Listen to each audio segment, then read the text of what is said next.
Good evening. You've probably heard of following the paper trail. But in this case, we literally have a paper trail on our hands. Yesterday, we received this video from a viewer who noticed legal papers blowing around Phillips Avenue just outside of the parking garage next to R.H. Johnson Plaza, which is home to 7 tenants, including a bank, a real estate office, and 3 law firms. Those papers included divorce decrees, child support documents, and tax forms, many with personal information like names, addresses, and even social security numbers.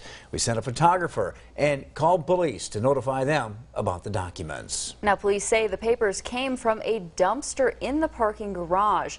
Our photographer collected some of the papers, which we turned over to police so they wouldn't stay out in the streets.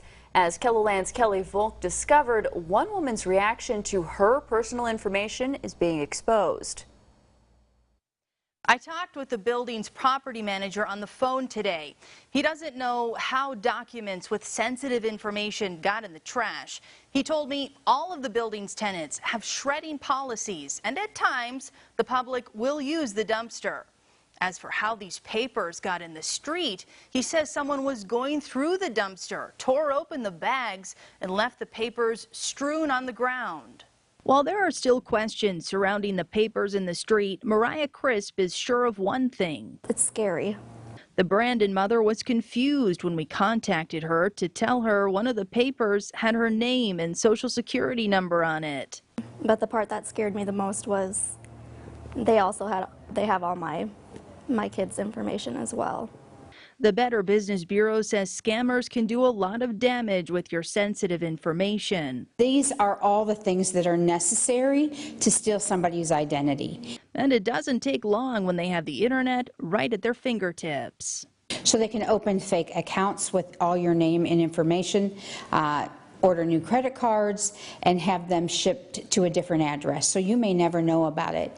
It's a scary place out there. I mean, they could steal my identity. They could, it made me feel like me and my children were put in harm. Like, I don't know how to explain it. Initially, Crisp wasn't sure how any of the building tenants could have access to the document we found. But after looking through her own records, she discovered one of the law firms in the building, Doherty & Doherty, was involved in a family legal proceeding. When we asked Pat Doherty about the papers, he did not confirm the documents came from his office and said they shred all paperwork that contains sensitive information. And if any of their documents ended up in the dumpster, it was an accident.